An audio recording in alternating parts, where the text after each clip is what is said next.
4월 30일 부활절 제4주 주일을 위한 말씀 나눔을 시작하겠습니다. 오늘은 요한복음 10장 1절부터 15절 말씀을 가지고 선한 목자 예수라는 제목으로 말씀을 나누겠습니다. 말씀 읽어드리겠습니다. 내가 진실로 진실로 너희에게 이르노니 문을 통하여 양의 우리에 들어가지 아니하고 다른 데로 넘어가는 자는 절도며 강도요 문으로 들어가는 이는 양의 목자라. 문지기는 그를 위하여 문을 열고 양은 그의 음성을 듣나니 그가 자기 양의 이름을 각각 불러 인도하여 내느니라. 자기 양을 다 내놓은 후에 앞서가면 양들이 그의 음성을 아는 고로 따라오되 타인의 음성은 알지 못하는 고로 타인을 따르지 아니하고 도리어 도망하느니라. 예수께서 이 비유로 그들에게 말씀하셨으나 그들은 그가 하신 말씀이 무엇인지 알지 못하니라. 그러므로 예수께서 다시 이르시되 내가 진실로 진실로 너희에게 말하노니 나는 양의 문이라. 나보다 먼저 온 자는 다 절도요 강도니 양들이 듣지 아니하였느니라. 내가 문이니 누구든지 나로 말미암아 들어가면 구원을 받고 또는 들어가며 나오며 꼴을 얻으리라. 도둑이 오는 것은 도둑질하고 죽이고 멸망시키려는 것뿐이요 내가 온 것은 양으로 생명을 얻게 하고 더 풍성히 얻게 하려는 것이라. 나는 선한 목자라. 선한 목자는 양들을 위하여 목숨을 버리거니와 삭구는 목자가 아니요 양도 제 양이 아니라 이리가 오는 것을 보면 양을 버리고 달아나나니 이리가 양을 물어가고 또 해치느니라. 달아나는 것은 그가 삭군인 까닭에 양을 돌보지 아니함이나 나는 선한 목자라. 나는 내 양을 알고 양도 나를 아는 것이 아버지께서 나를 아시고 내가 아버지를 아는 것 같으니 나는 양을 위하여 목숨을 버리노라. 아멘. 오늘 말씀은 크게 두 부분으로 나뉘어 있습니다. 처음에는 예수님께서 한 비유를 말씀하셨는데 그 비유를 듣고 사람들은 그 비유가 무슨 뜻인지를 몰랐다는 것입니다. 그래서 후반부에는 그 비유를 설명하는 내용이 나옵니다. 오늘 주일 성서 일과는 원래 10절에 끝나는데 제가 15절까지 읽었습니다. 이 설명을 또 이렇게 둘로 나눌 수 있는데요. 첫 번째 설명은 예수가 스스로 자신을 양의 문이라고 칭하셨습니다. 그리고 두 번째는 자신을 선한 목자라고 칭하셨습니다.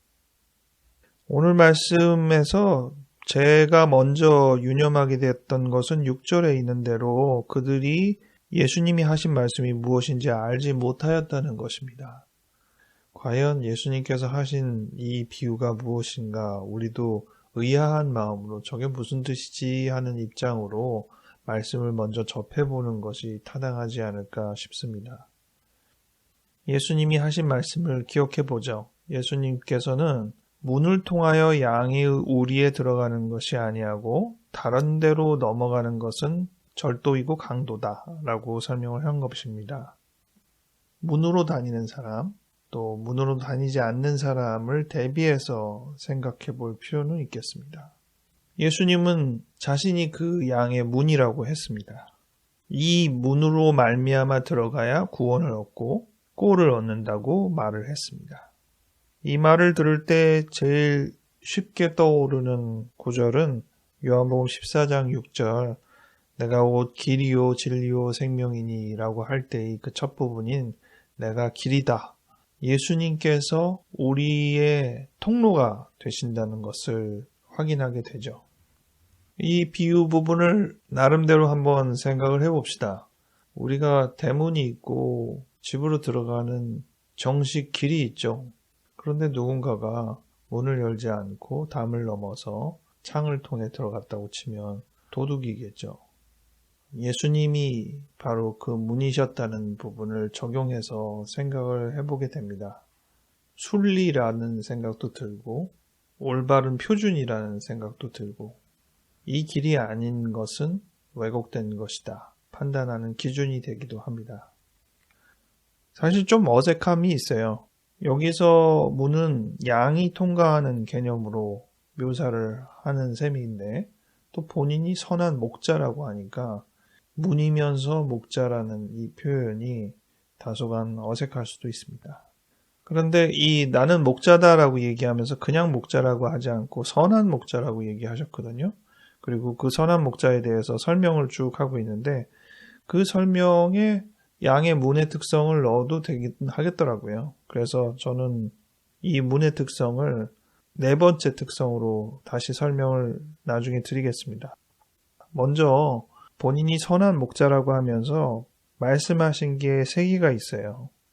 첫 번째는 삭군과 비교하면서 설명한 개념인데요. 삭군은 목자가 아니라서 이리가 오는 것을 보면 양을 버리고 달아난다는 것이에요. 이리가 양을 해칠 수 있음에도 불구하고 왜 달아나느냐? 자기 목숨이 위협을 느끼니까 자기를 보호하기 위해서 양을 버린다는 것이겠죠. 그래서 선한 목자의 첫 번째 특성은 양을 지키기 위해서 도망가지 않는 특성을 말합니다.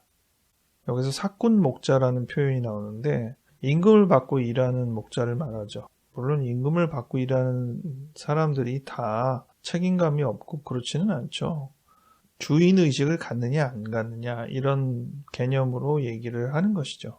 선한 목자의 주인의식은 자신에게 위협이 되어도 양을 지키기 위해서 책임을 다한다는 것이죠.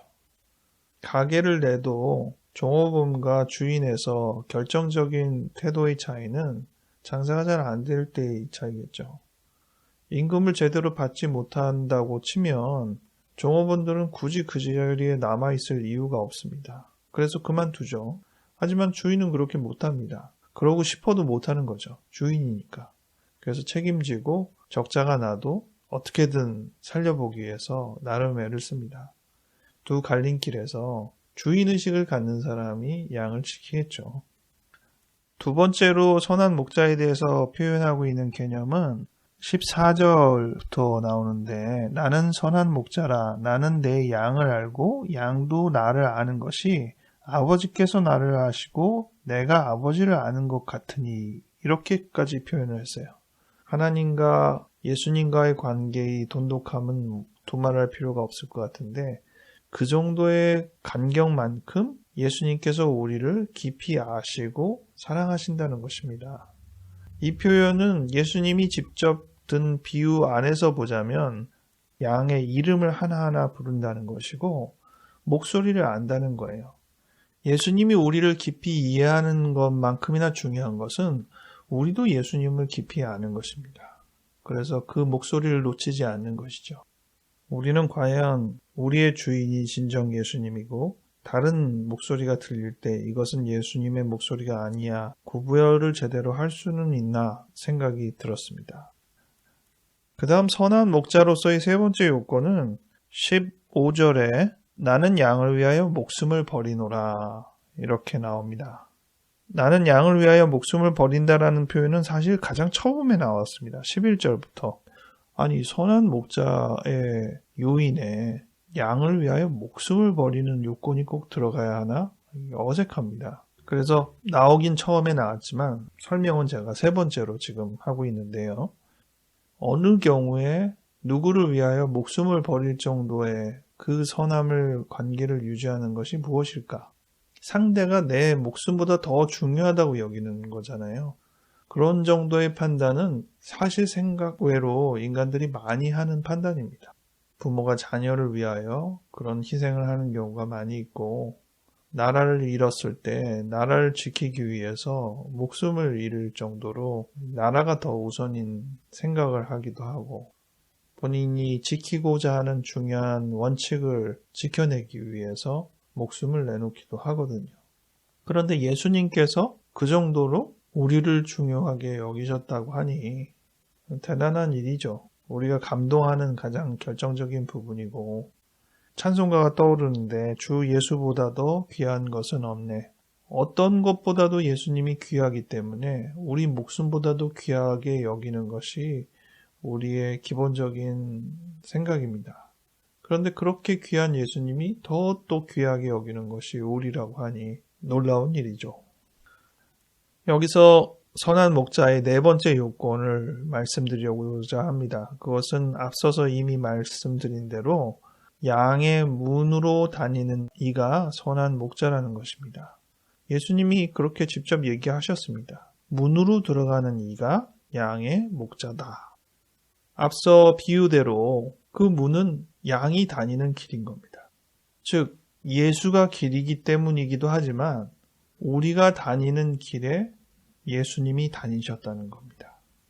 정도를 걷는다는 것은 우리가 정도를 열심히 배워서 그것의 진리를 지키는 것일 수도 있겠지만 우리가 늘상 다니는 그 길이 바로 정도임을 알아야 하는 것이죠. 예수님은 다른 길을 가신 게 아닙니다. 우리가 다닌 길을 가신 것입니다. 우리가 확인하고 안심하는 문으로 오신 것입니다.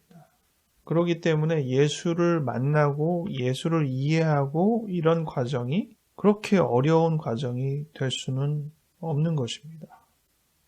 그래서 예수님을 만나는 길에 대해서 누군가가 어떠한 정의를 내리면 그 정의 때문에 만약 어떤 사람들은 너무 그 정의가 어려워서 못 들어간다면 그것은 예수님의 길을 충분히 표현했다고 할 수가 없는 것입니다. 우리가 충분히 드나들 수 있는 그 문으로 예수님께서 선하게 인도하신다는 생각을 해야 합니다. 말씀을 정리하겠습니다.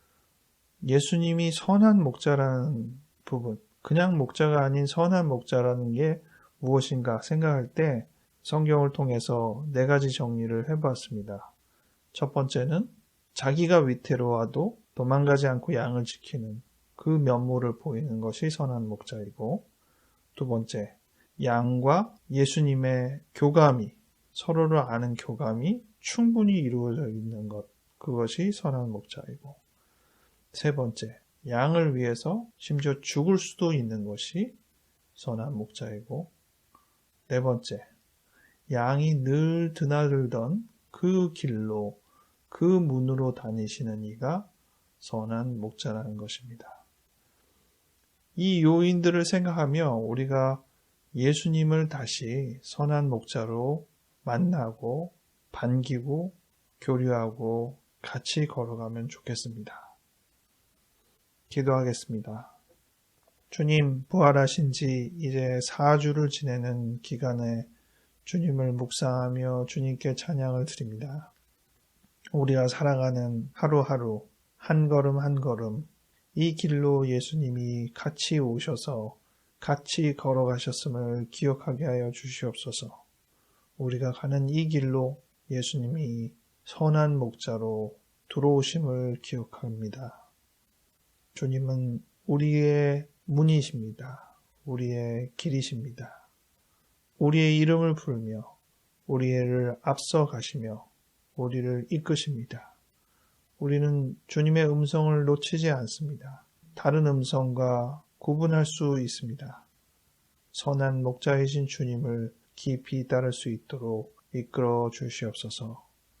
감사드리옵고 예수님 이름으로 기도하였습니다. 아멘.